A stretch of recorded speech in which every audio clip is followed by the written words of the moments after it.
Right, two of two. Welcome, everyone. This is another beautiful Sunday.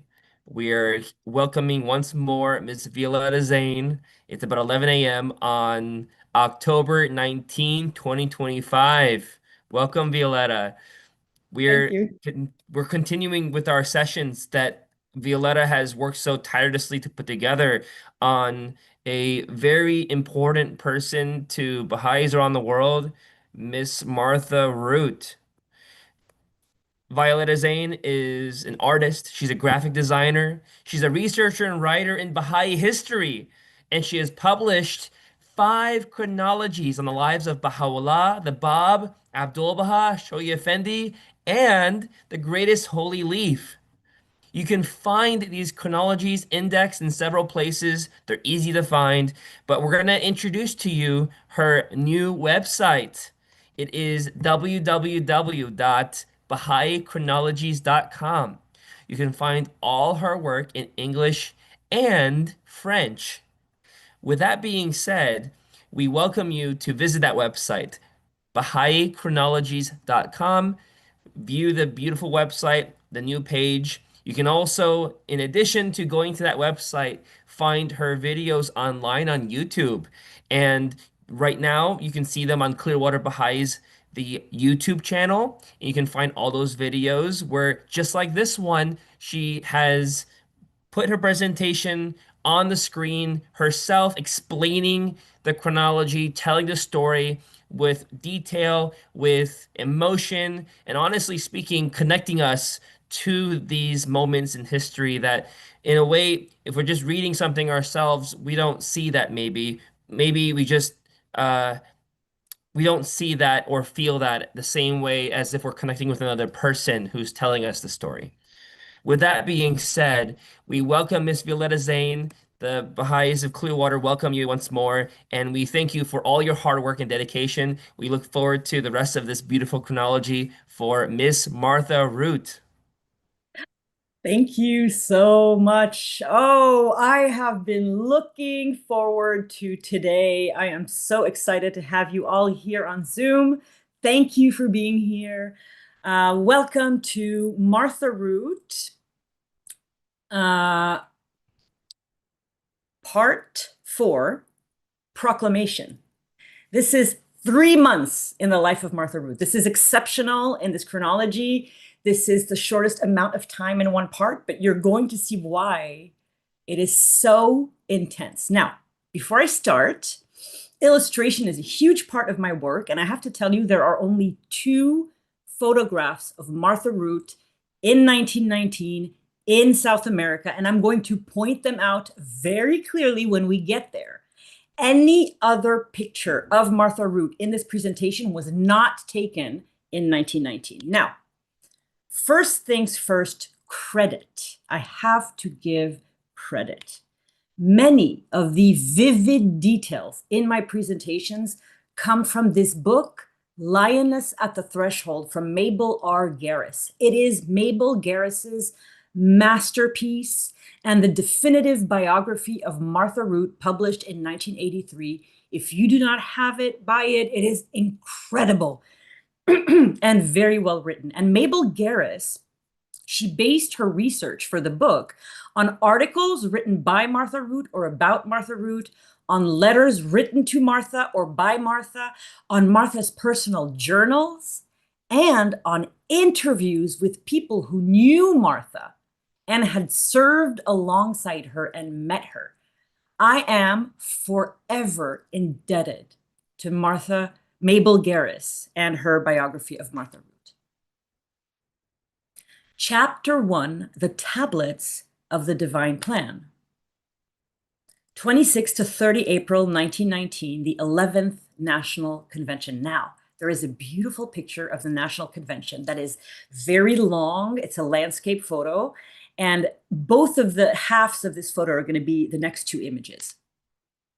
The 11th National Convention of the Baha'is of the United States took place at the Hotel McAlpin in New York between the 26th and the 30th of April 1919.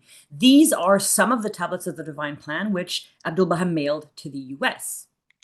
And these are the young ladies who unveiled the tablets. And in the center, seated with her hands next to her ankles, is Mary Maxwell, later Ruhiya Khanum. The tablets themselves. The tablets of the Divine Plan were the very first systematic teaching plan in the Baha'i dispensation, on which all future plans from the 10-year crusade, the first and second 7-year plan, and all of our current plans are based.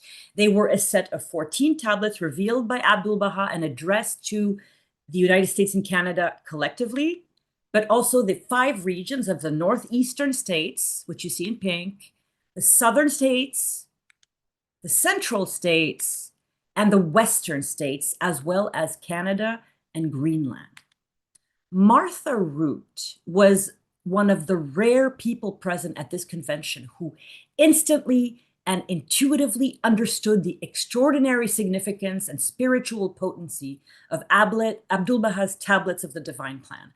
She took the guidance so literally, which is a pattern in her life.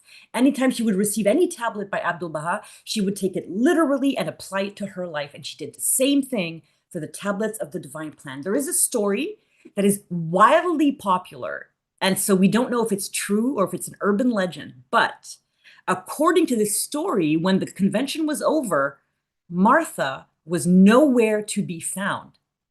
She was upstairs packing her luggage, not losing a single hour before acting on the instructions of Abdul Baha to teach the Baha'i faith. Now, this is my take. Maybe it is a story, but really, this is the kind of thing that Martha would do. It's 100% Martha Root. So, Chapter 2, Preparations. The decision. Martha was filled with questions. Where in the world should she go? How could she leave her father behind? Once she arrived in Pittsburgh, Martha made an intuitive decision. She's going to go to South America. And immediately, although she was uncertain, unhappy, trembling, unsure, she committed herself to sail on the Alba of the Lamport and Holt steamer lines, leaving from New York to Brazil on the 21st of June, 1919. But Martha was torn. She was torn between 2 certainties. She had to go. She had to fulfill Abdul Baha's instructions in South America. And also she had to care for her father, who was elderly, and he was often ill. He suffered from asthma. And even though Cambridge Springs was filled with Root relatives, caring for TT Root was Martha's decision and Martha's responsibility alone. So knowing that she was doing the right thing going to South America, Martha started to pack, tears streaming down her face. All of a sudden, the doorbell rang and her prayers were answered. A neighbor asked if he could rent the flat for relatives from Philadelphia, precisely during the months that Martha was away in South America. He told Martha that his relatives would be more than happy to take care of her father and that TT Root could keep his room and his bath and that the tenants would live in another part of the house and they would live like a family. So, June 1919, Martha in New York. Martha arrived in New York in June, several days before the Alba was to sail, which was originally planned for 21st of June. While she was in New York, Martha gave talks about the Baha'i faith every day, including this one on June 21st, when Martha spoke about the Baha'i revelation at 1052 Sherman Avenue in South Plainfield, New Jersey. The article also talks about Martha meeting Abdul Baha and her upcoming journey to South America, as well as her reputation as a journalist. On the second night she was in New York, Martha met the head of a newspaper syndicate who agreed to buy her articles from South America, distributing them to his syndicate of over 100 newspapers. And as a courtesy, the man agreed to publish a 300-word article on the Baha'i faith. On the 29th of June, 1919, Martha traveled to Teaneck, New Jersey to attend the 7th anniversary picnic commemorating Abdul Baha's Unity Feast in 1912. And while she was in New Jersey, Martha visited the home of Louis Bourgeois the architect of the North American House of Worship, and was able to see a model of the temple. 22nd of June, 1919. As you noticed, her ship hasn't left yet. As Martha was between New York and New Jersey, Gene Faber, the Pittsburgh correspondent who lived in Cambridge Springs, Martha's hometown, reported on the town's happenings for the paper and mentioned Martha's upcoming trip. She said Martha L. Root, formerly of Pittsburgh and who has been passing a year or more at her home here, left this week for New York and will sail from that city July 8th on a trip that will include many South American cities and will occupy several months of travel. Miss Root goes for the pleasure of the tour, chiefly, but will do some newspaper and magazine work along the route and deliver some lectures on the Baha'i religion. So the reason why Martha's ship didn't leave, there was a strike. Actually, the strike was a pretty big deal. It was a sailor's strike, and this photograph and the next are both of the 1919 New York Harbor strike, which was the reason that Martha's trip was delayed. So tensions aboard the ship were mounting.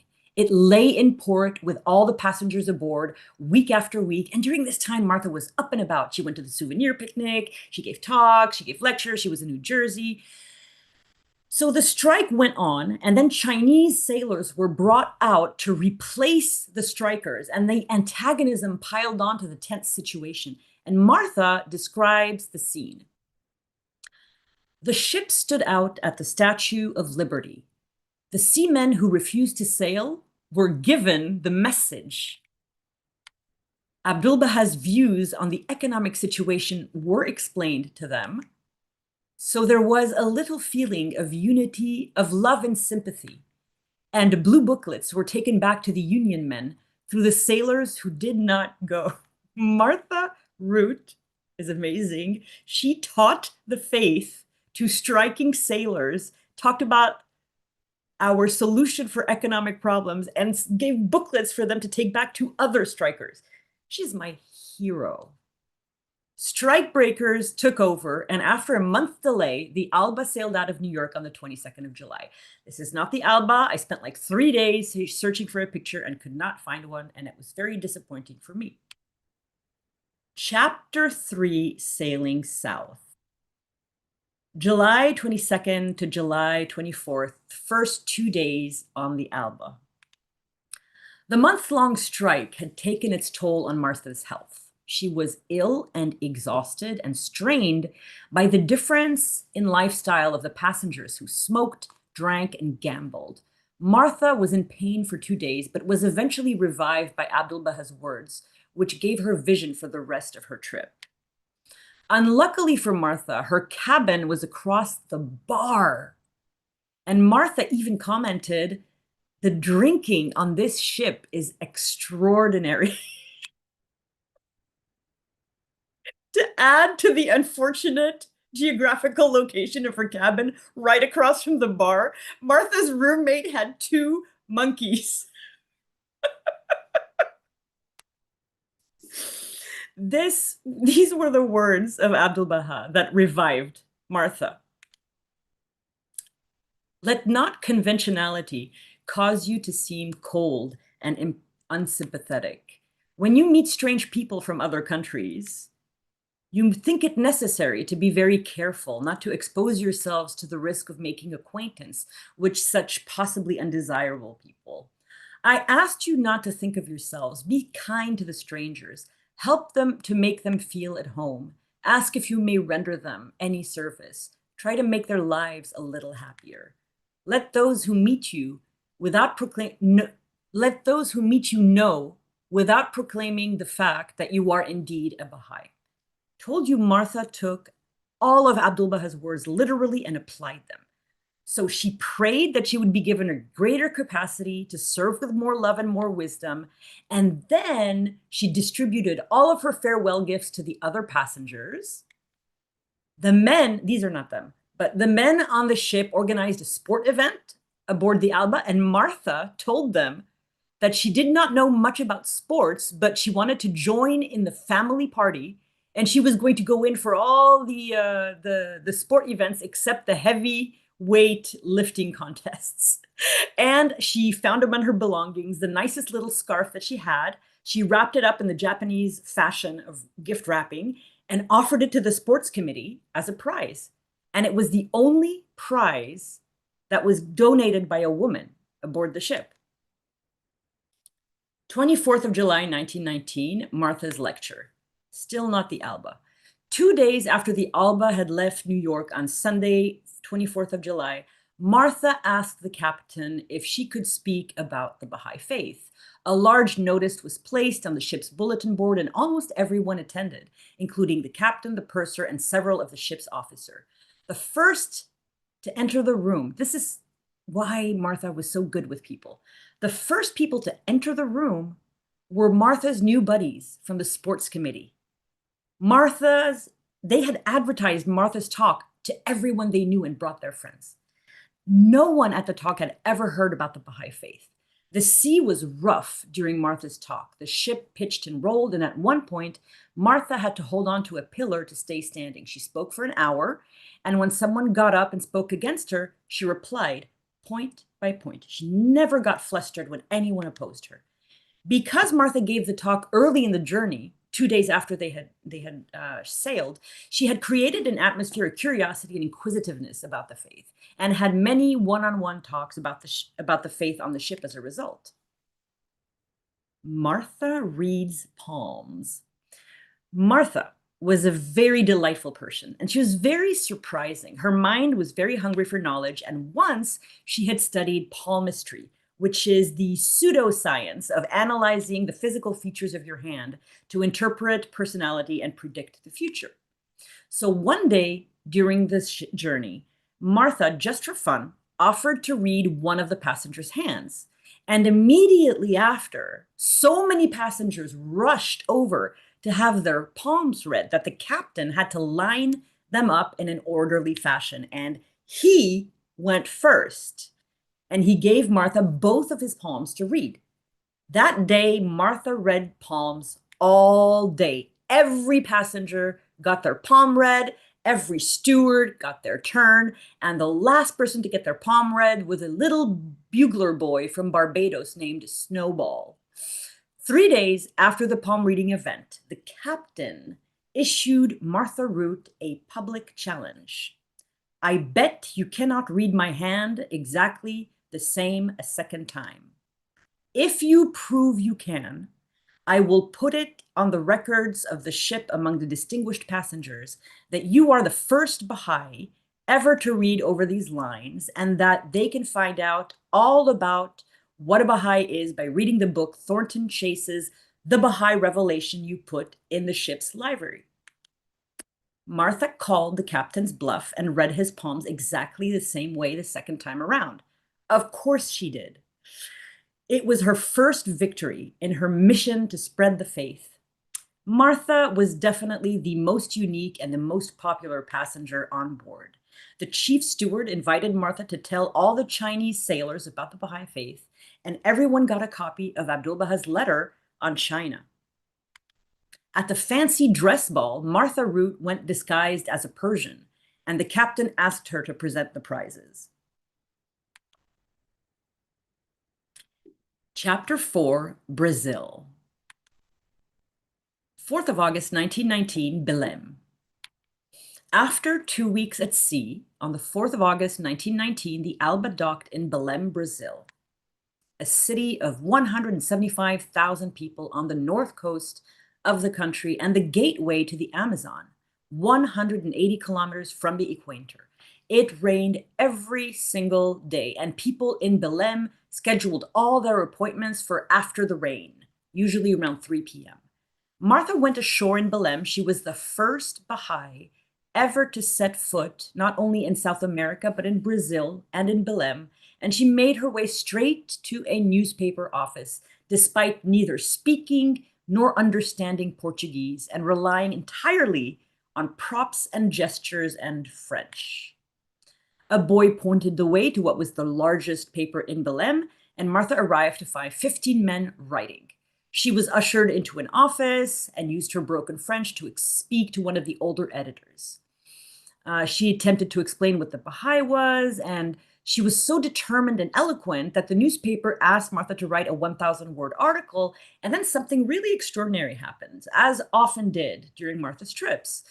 In walked in the best lawyer in Belém. They all jumped up in excitement. Finally, somebody who spoke English. And on top of that, the man had hosted one of her relatives, Elihu Root, from the Buffalo side of the Root family, who you see here on the right. And the lawyer gladly translated Martha's article into Portuguese, and the newspaper agreed to publish anything else she would send them. Martha gave everyone blue pamphlets. The lawyer drove her back to her ship, and she resumed her journey around the northern coast of Brazil, arriving next in Fortaleza. So in Fortaleza, Martha was only there for 2 hours. She boarded a small sailboat, and the ocean was very rough, but she and her little blue pamphlets made it ashore safely. And she did her usual work of contacting papers before finally making it back to her ship on her way to the next big destination, Recife, sorry, on 11 August 1919. Now, when she arrived in Recife, she learned that she had 2 goals for her journey: Bahia and Panama. Bahia is now called Salvador, and Panama were both mentioned twice in very eloquent terms by Abdul Baha. So she chose those 2 things as her main destinations. But she learned when she arrived in Recife that Bahia, now Salvador, was closed because of an epidemic of yellow fever. Recife wasn't any safer, though. 4 cases of yellow fever had been diagnosed that day. An uprising had killed several people. Streetcars had been set on fire, and a bridge had been bombed. The safest course for Martha would have been to stay on the ship until Rio, skipping Salvador completely. Unfortunately, this is not how Martha functioned. When she made up her mind she was going somewhere, she went. So she made a bold decision. She gave up the rest of her ticket on the Alba, got off into this dangerous city where all these things had just happened, and went to a hotel. The Hotel do Parque was where a successful American businesswoman was staying. Her name was Lillian Vargas. She had made 18 trips to South America, and she was just an extraordinary woman. Their encounter was fascinating. When Martha met Lillian, the first thing she said to her was, "I'm a Baha'i." And an incredible twist of fate, Lillian said, "Did you ever know my cousin, Lua Getzinger?" Lillian Vargas was the cousin of Lua Getzinger, who at the time was kind of a Baha'i celebrity. She was one of the first Baha'is in Europe, among the first pilgrims to visit Abdul Baha in Akka in 1898. And so with this connection, a new friendship was born. Lillian was an extraordinary woman. She had established milk station for impoverished mothers and babies in Brazil, had taken over the logistics of supplies during a famine in the interior of Brazil, and she was a very well-known public speaker in New York. There were no other rooms available at the Hotel Park. This is a 1920s brochure for this hotel. So Lillian had a cot installed in her room. Lillian spoke fluent Portuguese, and this helped Martha tremendously. Martha began writing an article for the largest paper in Recife, and Lillian took her to the editors of the 5 leading newspapers. This is really the only article I could find in Recife. It's from the Jornal do Recife, and it's a very short article that says, Martha Root was here. From the 16th to the 18th of August, 1919, from Recife to Maceió. 5 days later, Martha sailed on a stormy sea to Salvador. She was going. The passengers were an international crowd, and they all learned about the Baha'i faith. Martha gave the passengers who were headed to America letters of introduction to Roy Wilhelm. And one morning, Martha heard Arabic chanting. So she followed the sound, and when the man had finished chanting, he introduced himself to her through, she introduced herself through an interpreter. Of all of the possible coincidences here on this little ship going from one Brazilian city to another, 10,500 kilometers or 6,500 miles from Haifa, on the other side of the planet, was a resident of Akka who had often eaten meals in Abdul Baha's home. The man told Martha, "My father knew Baha'u'llah." The man was a Syrian Muslim and he'd been gone from Akka for 17 years. He enthusiastically described to Martha the majestic presence of Abdul Baha, and his face was radiant as he talked. And he gave to Martha what she described as a very delicious little Arabian cake. So Martha gave the man a blue pamphlet and a gift for Abdul Baha, which he promised to deliver. I want to just segue a little bit into the variety of people that Martha spoke to. As you listen to the diversity of audience, think of how many times this number and this variety of people she addressed to in the years to come. So she addressed crowds by day or by night in every town and every city, on every ship and every train, in every bus and car and carriage and tram, often to hundreds of people during a longer stay in a large city, without respite for 20 years. And in 2 days on the Itapuhi, her ship, from Recife to Maceió, Martha taught the faith to a customs house official, a Danish captain, a superintendent of schools in Brazil, a man from Beirut, a young Brazilian on his way to study in the United States for 2 years, and an African first officer. Multiply that by the number of days in 19 years that there are. On the 12th of August, 1919, Martha arrived in Maceió for 6 hours. Maceió was a town of 70,000 and a merchant friend of Lillian's who hadn't come along because she was like, Salvador is filled with yellow fever. I'm okay to stay here. So introduced her and gave her a driving tour of the city. Martha had such a charming personality and a pure heart that everywhere she went, people responded to her passion and her pure heart and her mission. And Maceió was no different. Lillian's merchant friend drove them around to the newspaper editors, and the editor and journal of Alagosas, José Magates, said, "I should like to see a movement that would bring unity in religions. It is good."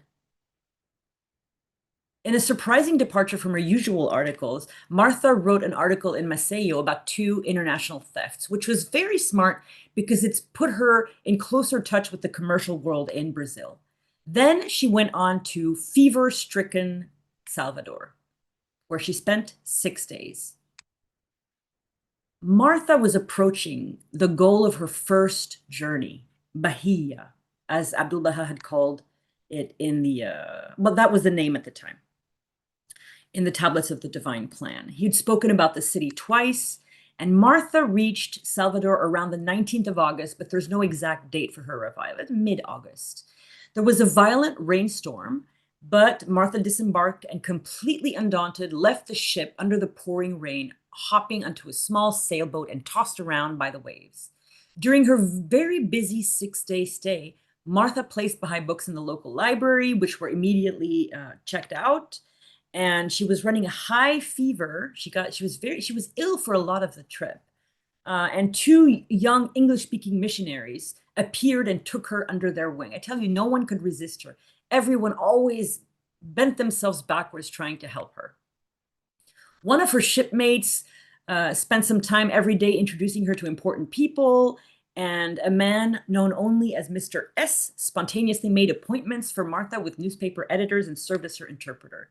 This is an article that was published in Salvador shortly after Martha's visit, and you can see a picture of her.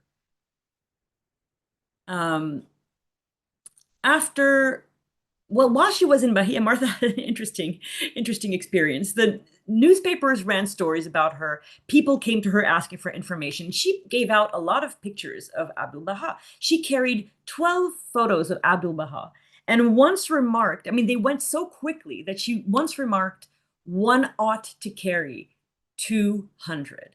And this is one of the secrets of Martha. She is able to think and embrace larger and larger numbers in terms of her planning for her proclamation effort. If she brought 12 pictures and she needed 200, the next time she'd bring like 500. If she had 1,000 pamphlets and they all left, the next time she'd bring 5,000. This was how Martha thought very systematically and very precisely about her teaching efforts. Martha taught the faith to the Secretary of Agriculture, to businessmen from various countries, to an American captain, to missionaries, and to indigenous Brazilians and impoverished Africans. The people of Salvador loved Martha. They gave her flowers, they gave her gifts, they organized dinners for her. And when she left their city, they escorted her to her ship. But Martha, describing everything she was able to accomplish in Salvador with her characteristic humility, said, Abdu'l-Baha did it all. She had a phenomenal power of attraction. But another thing she did in Salvador was she wrote a report. She was a visionary, and she was keenly aware that she was the first Baha'i to set foot in these lands. So she used her 6 days to conduct a large-scale study of Salvador, analyzing its economy and society, along with the religious laws, the behavior of the people, their habits, their intellectual pursuits, and all of these turned into observations intended for future Baha'i pioneers, and included notes on business culture. The Portuguese and Brazilians are born aristocrats. If Baha'is come to Brazil, they must learn the Portuguese language, in parentheses, not hard to learn, and learn the customs of these Latin people. South Americans meet strangers socially before they do business, very helpful to know. And paciencia, amaña, patience, tomorrow is the first lesson to be learned. Brazilians do everything slowly and with ceremony. Once she had compiled all her notes and observations, Martha sent the report to Abdu'l-Baha. Her report was 200 pages long. And then she sailed on from Salvador to Rio. Leaving Salvador was an experience. The boat was vigorously scrubbed and sanitized. All of the luggage, including Martha's, was disinfected. Every single one of the passengers on board was thoroughly examined, and then a doctor took their temperature every day for the 4-day journey to Rio. Because Brazil is in the southern hemisphere, August was in the middle of winter. And this is going to be an ongoing sort of joke with Martha, is that she will leave in the worst weather ever, and then she will happen to be traveling in the worst weather ever and arrive in the worst weather ever. It was cold and wet and stormy, but she managed to make a friend who lived in Curitiba in the south of the country, and she gave him the Tablet of Tarazat by Baha'u'llah and taught the faith to a person who was a Romanian interpreter in Brazil who spoke 7 languages. And then finally, she arrived in Rio on the 27th of August at 6 p.m. She had crossed the north coast of Brazil and almost all of the east coast of Brazil, and she hit the ground running, visiting papers, meeting new friends. As a passionate Esperantist, she met with the active Esperanto community in Rio, and the Brazilian Esperantists were very festive and they enjoyed entertaining. So they hosted a gathering for Martha. This is a 1926 Esperanto stamp. The community, the Brazil Esperanto community, was one of the active, if not the active, in the entire world. Martha spoke everywhere in Rio, at the consulate, at the embassy, at the Brazilian School of Aviation, the Brazilian Army School of Aviation, the Chamber of Commerce, inside the homes of families, to a cocoa plantation owner, to American, French, British, and Brazilian businessmen. And still, despite the flurry of activity, she was always thinking of pioneers. And she compiled a list of possible businesses that Baha'is might like to invest in, like a ketchup maker could do well. Good canning establishments are needed. Just brilliant. She wrote articles from Rio, and one of them, and some articles were written about her. So this is one of the articles that Martha wrote. It's the longest one she wrote in Brazil. This is about how the outbreak of the First World War had interrupted their trade with Europe. And after they no longer traded with Europe because of the war, they started trading with the United States. So it's a very interesting business article. But then other articles were written about Martha's visit, her donating books to the National Library. And in various newspaper, two articles called her the niece of Elihu Root, and she was often touted as an Esperanto spreader, and then also as a traveling reporter for American magazines. And, but she was spoken about, and every time she arrived to a new city, people had read some articles about her from the previous city. So on the 5th of September, 1919, Martha did not sail. She took a train and arrived in Sao Paulo. She was an artist at heart, Martha. And when she arrived in Sao Paulo, she called it the Chicago of Brazil. Beauty was everywhere in the vibrant city. She loved the splendid gardens, the houses growing among the palm trees, yellow roses climbed to the red roofs, calla lilies, and all kinds of night blooming flowers. And she remembered a crowded business district and a violin player playing in a large grocery store. In Santos, where she arrived on the 10th of September 1919, she had taken a train south from Sao Paulo to arrive at the port, and the train was absolutely spectacular on the way to Santos. So Martha had began her journalism speaking about cars, and she was fascinated by the seemingly impossible feat of engineering that had been required to lay down train tracks through an impenetrable forest.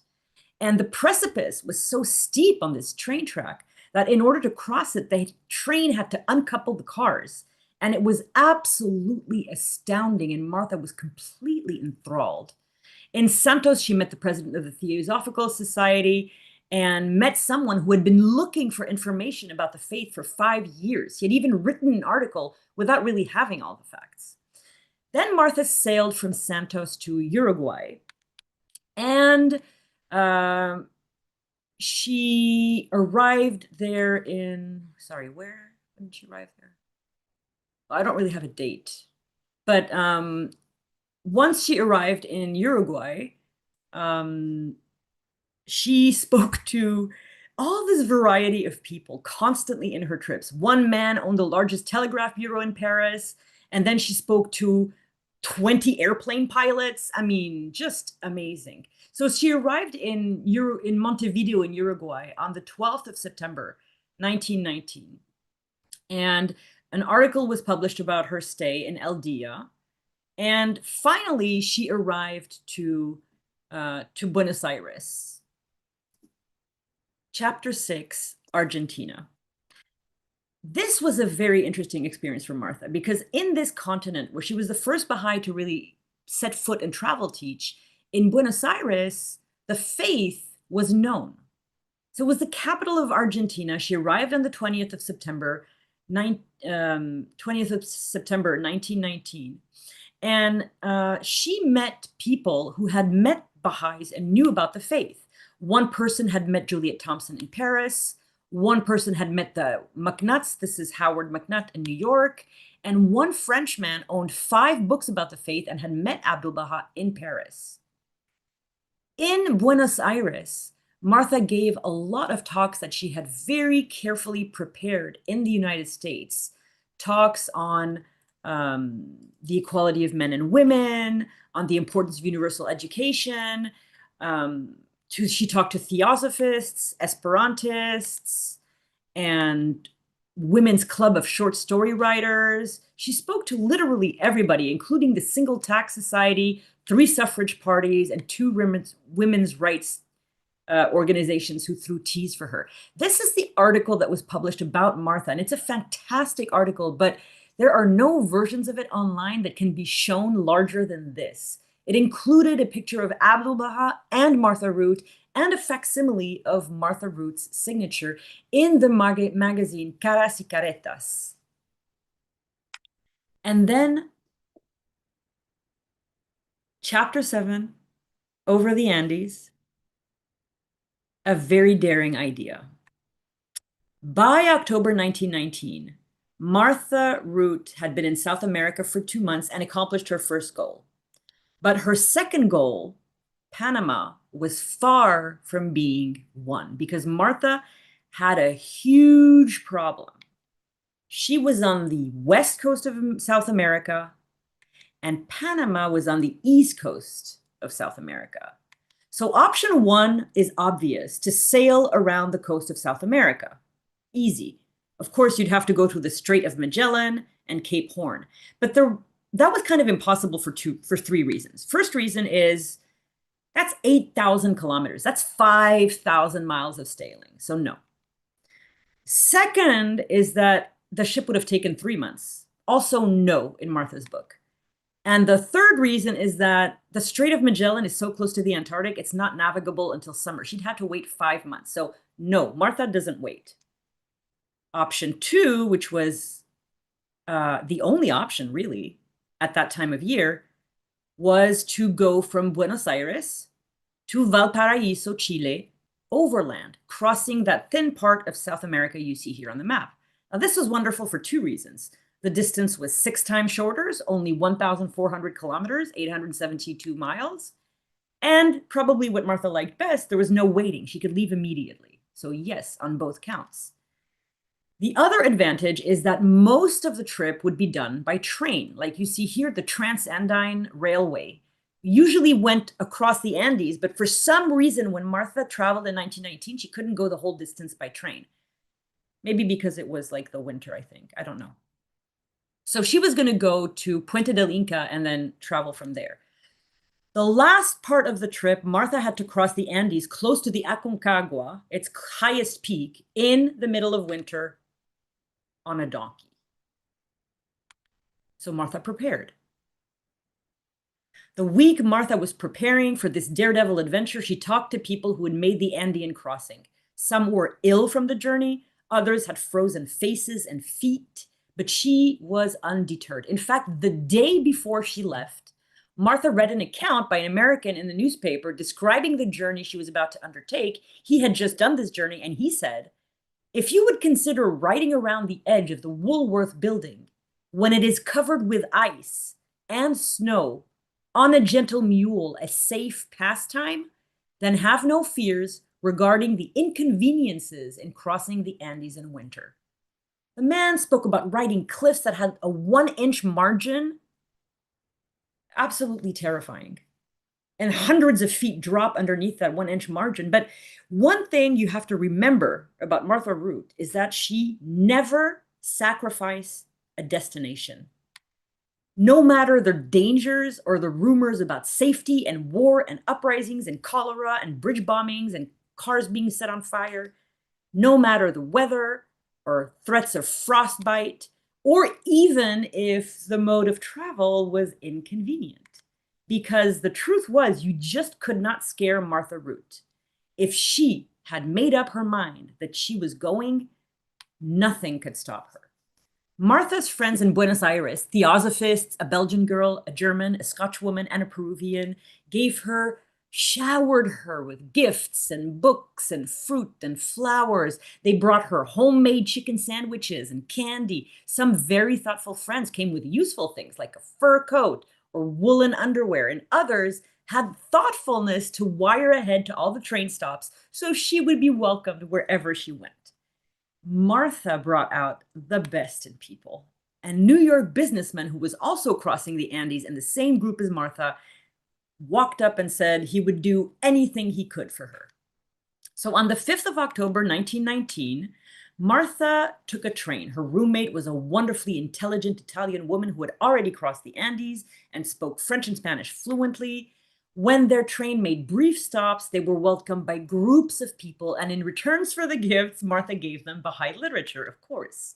So the train left from Buenos Aires and went to Mendoza, which you can see is close to the Andes, because that's where the topographical map sort of darkens. When they arrived in Mendoza, the president of the Theosophical Society, which had been warned she arrived, came to welcome them with a little group. And their stop in Mendoza was 2 hours long because they were going further. They were going really as close as they could to Chile, to the border with Argentina. And she gave everyone blue booklets. And then she arrived. But before I get there, please, I would like to thank the National Baha'i Archives of the United States for these 2 photographs of Martha in South America that we're about to see. Thank you, thank you, thank you. This is the only photograph we have of Martha on a train.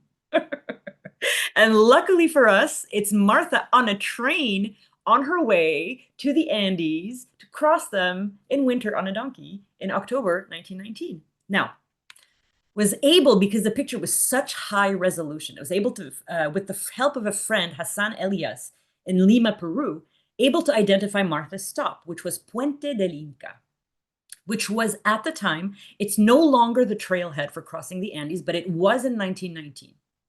Either climbing Aconcagua or crossing the Andes, you would go to Puente del Inca. This is the other photograph we have of Martha Root. This is a photograph of Martha Root on the left in October 1919. We don't know when or where it was taken, but it's before she crossed the Andes. So when Martha boarded the train and arrived at her last stop, which had to be Puente del Inca, she found out that, and her fellow friends found out that a landslide had washed out the road. So they would have to travel by mule earlier than anticipated. Now, this is the part of the Andes that Martha crossed. This is a Google satellite image, Google Earth satellite image. That's the border between Argentina and Chile. This is the Aconcagua. So this route took place just south of the Aconcagua, which is the highest peak, 7,000 meters, 23,000 feet, and it holds the distinction of being the highest mountain in the entire world that is outside of Asia. So outside of the Himalayas, basically. So that is the Aconcagua.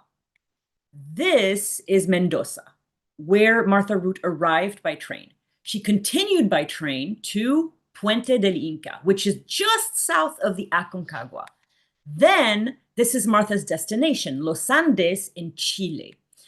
The Andes marks a natural border between Argentina and Chile, but Martha's trip was not proportional. Her first part of her trip was up the mountain, 15 kilometers, 9 miles, in Argentina. Then she crossed over the border, and the remainder of her trip was 55 kilometers or 34 miles down the mountain into Chile. As Martha crossed one of the highest mountain ranges in the world on the back of a mule, she and the rest of her traveling companions felt as tiny as ants in the greatness of the peaks. The sun was shining, the cold was not as bad as they were made to fear, and they were joyful.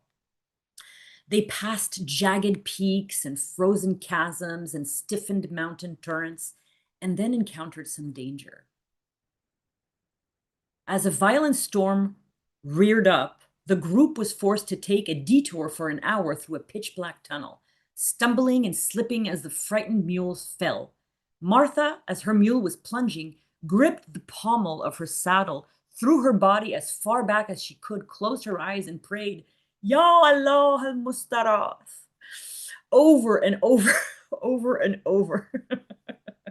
And her Italian friend would shout out down the line of mules, Mademoiselle, are you all right? After Martha and her companions had passed through the dark tunnels, the slopes towards Chile were so steep, Martha couldn't even see that 1-inch margin that the American had promised in his article. This part to Martha was even more dangerous than the tunnel. 2 years later, when she was interviewed in Texas about crossing the Andes in the dead of winter, Martha said, I wore 3 suits of woolen underwear, 2 sweaters, 2 coats, and a steamer rug, and then I nearly froze to death. Martha and cold weather. The final descent turned out to be rather pleasant. Everybody got off their mules, walked them, the sun had melted the snow, and both the humans and the animals had to stop to breathe. But also, they were at such a high altitude that some people in their party had shortness of breath, some fainted, and some suffered nosebleeds. But they finally made it down into the plains of Argentina. And Martha was now on the west coast of South America. So true to Martha, she gave blue pamphlets to the mule driver and the customs official and then boarded a train. Chapter 8, Chile. Valparaiso. Martha went from one extreme to another in a matter of hours. Los Andes was freezing and Valparaiso was beautiful, tropical paradise with gardens and orange blossoms. As soon as she arrived, the New Yorker had made good on his offer and they treated her as one of their own, cleared her luggage through customs. They had their own porters bring them aboard her ship. And of course, Martha distributed Baha'i literature. Then she started her trip over along, south to north along the western coast of South America. And her stops, some of them she wasn't able to remember because she was so ill. She had a debilitating flu. She was extremely ill. She was so sick leaving the ship to go to some stops that she was leaning against lampposts just to get back to the ship. I mean, one of the stops we do know about was Coquimbo, which was 420 kilometers or 260 miles from Valparaiso, and Antofagasta, which was 500 miles or 800 kilometers north of Coquimbo. Martha, of course, visited papers, and she would keep her own notes, which Mabel Garris had access to. And in these notes, Mabel Garris says that Martha describes Coquimbo like this. The newspaper in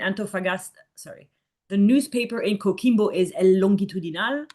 The newspaper in Antofagasta is El Mercurio. That was so important to Martha that she would write down the names of the papers and the population of cities wherever she went. Then she arrived in Iquique, and taught the faith to a group of news porters on a Sunday. In Arica, she's slowly making her way up the coast. She arrived and found a woman newspaper editor who said she would use an article about the faith. And as Martha left, she said one word in English. She called Martha sister.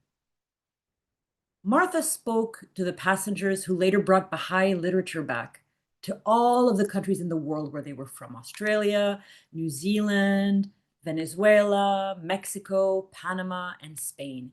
And other passengers came and asked Martha, "We wish to get a booklet about this religion. Why did you leave us out?" The reason was Martha had gone through her 5,000 booklets in English and 5,000 booklets in Portuguese and Spanish, and she didn't have anything left. So by this point, she was just buying newspapers in bulk, which published nice articles about the faith, and giving those to people. Finally, Martha arrived in Lima, Peru, and the port of Lima is called Callao, but the Callao was 30 minutes away. Martha could never have done this without her two friends who brought her into the city, and then a bellhop at a hotel offered to give all her introductions to the three men she needed to meet.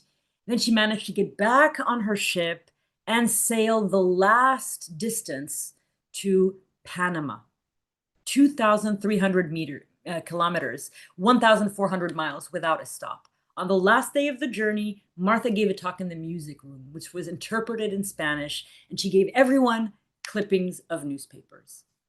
Finally, Chapter 9, Panama, from the 25th to the 31st of October. Martha had finally reached her second and last goal of her journey. Abdu'l-Baha had spoken about Panama, attaching great importance to the city, to the country, because Abdu'l-Baha called it the place where the Atlantic and Pacific came together, but also the crossroads of East and West and North and South. A place of great future importance in the history of the world. Martha's ship sailed into the Panama Canal zone on the 25th of October, 1919 at noon, and she spent a week speaking to everywhere to everyone. She had reached the second goal of her journey. She published a column and a half in the Star and Herald, the oldest newspaper in Panama. She spoke at the Ancon Clubhouse. She spoke at the Union Church in Balboa, a neighborhood in Panama City. She also taught the faith to the Dispatch, an Afro-Caribbean newspaper, spoke about the faith to doctors in various parts of the Canal Zone, a British minister, an American government official, various heads of government works, and tried very, very hard to get to the leper colony. All the photos in this section are from the leper colony at Palo Seco. At the time, there were 70 people, 63 adults and 7 children. And the day Martha sailed, the winds were so violent that two men fell out of their small boat into the sea. So the doctor accompanying them would not let Martha attempt to land. I'm sure that if the doctor hadn't been there, she would have found a way to convince the two men who fell overboard to continue to the leper colony. But she managed to still show them she was thinking about them and sent them 4 boxes of candy, Thornton Chase's article, Before Abraham Was, and a paper by Howard MacNutt titled Unity Through Love, making sure that the doctor and his wife, who had prevented her from getting to the leper colony, would give them the gifts. Chapter 10, October 31st, 1919, Colón to Panama, to Havana. Martha crossed Panama to get from Panama City to Colón, so from Panama City in the Gulf of Panama in the Pacific side of the country to Colón in the Atlantic side of the place and the Caribbean Sea. Then she boarded a ship. It was a 5-day voyage, and she spoke about the Baha'i faith on the 2nd of November. She spoke about seizing opportunities, which was something she was quite an expert on. If anyone feels timid asking for opportunities to speak, let him remember that no day comes twice to any servant in the cause. And Abdu'l-Baha has said, to roar like a lion in the word of God, sing like a bird in the melodies of the kingdom. The great heart will not falter, and the world is ready. In Havana, Martha had only a stay of 1 day and 2 nights, and she used every minute to make contacts and give lectures. By the end of her stay, she only had a handful of hours to rest, fully clothed, before the ship sailed off early the next morning, bound for Key West, Florida. And that's where we will pick up next week. But before, Chapter 11, The First to Arise. Martha Root had just made Baha'i history as she single-handedly opened up an entire continent to the Baha'i faith. And she had done it as a woman traveling alone. At the age of 47, despite battling illness during her entire trip, and in the space of only 3 months between August 4th, 1919 and October 31st, 1919, she had been the first to set foot in 7 countries: Brazil, Uruguay, Argentina, Chile, Peru, Panama, and Cuba. In God Passes By, Shoghi Effendi bestowed upon Martha Root an everlasting crown of glory by calling her the first to arise in the very year the tablets of the divine plan were unveiled in the United States of America, in response to the epoch-making summons voiced in them by Abdu'l-Baha. Martha now knew beyond any doubt that hundreds of thousands of people were yearning for Baha'u'llah's message, either in person or in print. She would circle the planet again and again for the next 20 years, dedicating her life to responding to that spiritual need. The pattern was set. The die was cast. This would be the rest of Martha's life. Thank you all for being here today, and I hope you enjoyed today's episode, and see you next Sunday for the next chapter in Martha's life.